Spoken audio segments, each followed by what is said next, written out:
Hello, hello, my friends. AmyR here with Prairie Paper and Ink. Welcome back to my face and my card making space. And another video hop. I am part of a video hop today to share inspiration for the Altenew January 2026 release. It is, as always, so good. I will have a link to the release in the description box below the video. I will also have all the info about the hop, the next stop on the hop, etc. There's giveaways, tons of inspiration, so many good things. So worth checking out. And then, of course, I will link to the supplies I used in this video. And then stay tuned because I will have many more videos coming. I'm also doing a little class at the closer to the end of this month that I'm a part of that use some of the products from this release. So I will link to that below as well if you haven't seen that, want to sign up, etc. And yeah, my links are affiliate links. That just means that if you click on one of my links and end up placing an order, I do get a little kickback from that at no extra cost to you. That is what helps pay the bills, keeps the lights on, keeps my heaters going, enables me to keep bringing out content. And yeah, let's get into making this card. So I'm using the Stencil Art Majestic Roses layering stencil set. This is a 7-layer stencil set, and it is fabulous. Altenew they do good with all them layering stencils, and the ones, like the stencil art ones, are, they're so good. They're just so good. And this one, if you like to make bigger cards, like you prefer 5x7, etc., sets like this are really good for it because they're so big. Like these florals are enormous, which if you follow my content, you know why I have a soft spot. I love large florals and I cannot lie. But yeah, large images like this translate very nicely onto larger card formats. And I generally only do A2 size. That's just my personal preference. But I'm currently stenciling onto an A2 panel, so that's 4 1/4 by 5.5 inches. So it'll give you an idea of how big these florals are, and they're just. And not only am I working on that panel, I'm also using the largest, the more round, I guess, floral, and stenciling that onto what will be the inside of my card, because y'all know I gotta have something on the inside, and this just worked. So this one was super, super easy to line up. I showed at the very beginning there is a layering guide with the packaging, which is always fabulous. For the most part, didn't need it at all. This just made sense. So that first stencil, you just stencil as is. And I did Peachy Keen with a small blending brush. This second stencil is, I think, like the only one. Yeah, this is the only one that you have to move it. You stencil the large, like, detail portion there, and then the second portion there's an etch line. It's very clear and very obvious, and as you can see, you move the stencil and it just lines up. It just lines up. So I was using a piece of Post-it tape just to keep myself from getting ink where I didn't need to. I need to pull out the creative corners, like Altenew's little creative corners that they're meant to use in the stamp wheel. I have an extra pack of those because they're made of like stencil material, and I could just use those instead of constantly using Post-it tape. I just need to get in the habit of it, and I think of it at random times like this when I'm editing and doing voiceovers, and then I'll forget about it. Anyway, I was in a very much peachy, corally, pinky, orangey combo. I don't know why. I really love like pinky, orangey combos for florals. It's so fun. So yeah, I'd started with Peachy Keen. I did Coral Bliss with that second stencil. This third layer, I'm doing Mandarin Burst. And I was switching kind of back and forth between just the small blending brushes and then these mini blending brushes. And yeah, my final layer for the flowers, I was using Coral Berry, which is just a more intense, pinky, corally color. And like always, I get just great satisfaction out of using layering stencils because every single time, you peel off the stencil and it's just like, oh, it's like magic. I love it. I love it. So when I added this last little bit, I was like, I want it just a little bit more of the pink, just a smidge.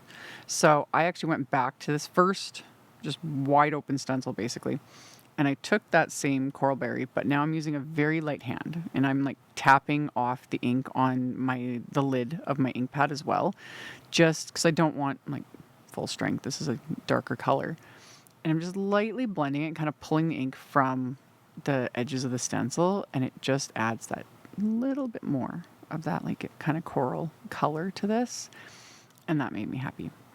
And then the other reason I love stencils like this, it's specifically like this large floral, you just changing the colors would give it a totally different look.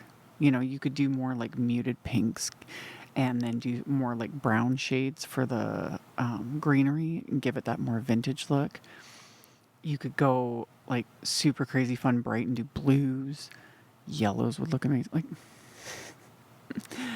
I need more hours in the day because, yeah, I could just sit and use this stencil set just over and over again and just switch up the colors every time. It would be so much fun.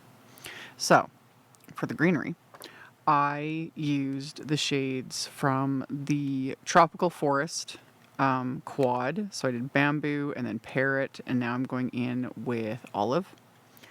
And yeah, it's another one of those things where you just, as you start to build, like the first stencil, it's like, okay. And then as the layers and the detail, start coming together, it's just like, oh, like right there. I'm like, well, that's fabulous. And then this final stencil just kind of brings it all together.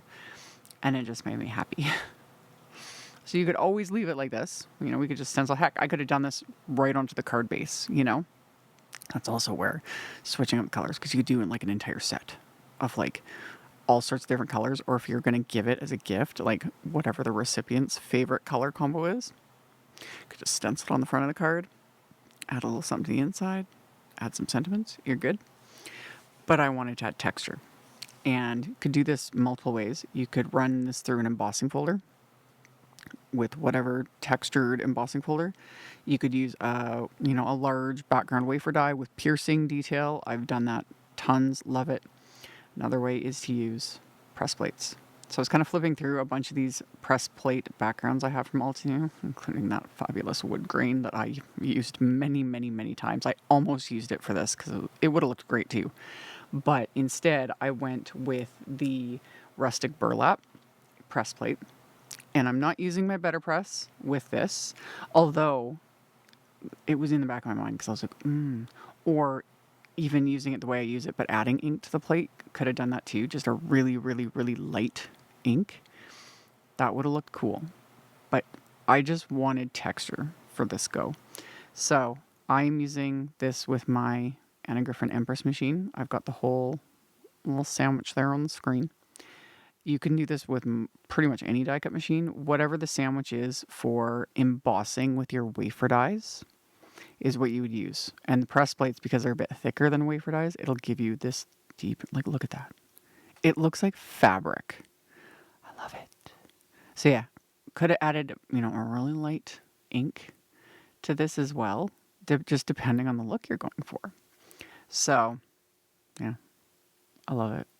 I love my press plates. I've talked about that a lot. I've got an entire playlist, and it will continue to get added to because press plates are so fun. Because you can press with them, you can create texture like this, you can hot foil with them. I love press plates. Anyway, I trimmed down that background to roughly 5 by 3 3/4. I wanted it to be framed because I wanted to add some cardstock just to pull out again that like coral color. So this is coral berry cardstock that I cut to A2 size, so it'll be my card front. So 4 1/4 by 5.5. And my main image here I'm going to pop on with Altenew's Instant Dimension foam tape. So that'll just give it a little extra dimension. I've got that texture. So good. So then once those are adhered together, I'm of course going to add some splatter. So I've got the titanium white gouache, put a little bit of that on my palette, add some water to thin it down, get it to a good consistency, and then somewhat heavily splattered this across this card front, just to, give it that little bit of extra. So splattered that, cleaned off my brush, and then I'm using the carbon black gouache, which same thing. I'm going to add a little bit to my palette, add a little bit of water. With both of these, they're very pigmented, but especially the black. All that staining on my little plastic palette is from this specific gouache. This stuff is, well, you can see it on screen. It is black, and I love it. Just be aware of that. I am like, clean out my brush, I wipe my little palette off because it's only a matter of time before I like knock this over or get my elbow in it, is what it is. But added my splatter, set that aside to dry. For my sentiments, I'm just using sentiments from the like January Craft Your Life project kit, the Stitched with Love stamp set. Oh, this kit is, there's so many things. I just used a couple sentiments. They're the backgrounds, that stamp set, that entire kit. There will be videos coming. It's, y'all, I need more hours in the day. But I stamped the Hello Friend sentiment with obsidian ink onto a scrap of white cardstock. And then there's an add-on little die set that die cuts the sentiments. And that's what I used, which we'll get back to in a minute. I also decided to add the With Love sentiment onto the inside of my card as well. So line that up in my stamp wheel, and then I'm going to ink it up and stamp it with my obsidian ink. I also need to wipe off my grip mat in my stamp wheel because I didn't have the lid sitting on it and it's all dusty, and that's why my card base isn't sticking to it. Again, the things I remember in editing, it's like, oh yeah, add that to the list. Like, just wipe off the grip mat, Amy, and it'll work better. Shocker how those things work, you know? So I stamped the inside. And then with the main sentiment there, I had die cut it with coordinating wafer die and then also die cut scraps, just a couple more to adhere together to build up that little bit of dimension. And then my card front, I'm going to adhere to my card base, and that'll completely cover the card base. And then I'm just going to pop the sentiment in place, and that's going to be it. I thought about adding, bling and ribbon, all the things, but I just, these florals and the texture, and that little, I got my splatter in there. So this worked. This really worked. And like I said, you could just change the colors and get a totally different look and feel, and that just makes me happy. So just had to let the glue dry, and this card is complete. So like I mentioned in the intro, there's so much fun going on and inspiration and giveaways, all that stuff. The info will be in the description box directly below, so just expand that and check it out if you are interested. As always, thank you all so very much for hanging out with me, for thumbs upping and commenting. It really does help a lot, and I really do appreciate it. Subscribe if you haven't. I'd love to have you, and I'll see you all very soon in the next video. Bye. Thank you so much to my amazing Patreon supporters. For anyone that might be interested in joining my Patreon community and supporting me, the link to my Patreon is in the description box below the video. For everyone else, as always, thank you all so much for taking the time to watch my videos, for thumbs upping, commenting, subscribe if you haven't. I'd love to have you. And here's a couple other videos for you to check out in case you missed them. Bye!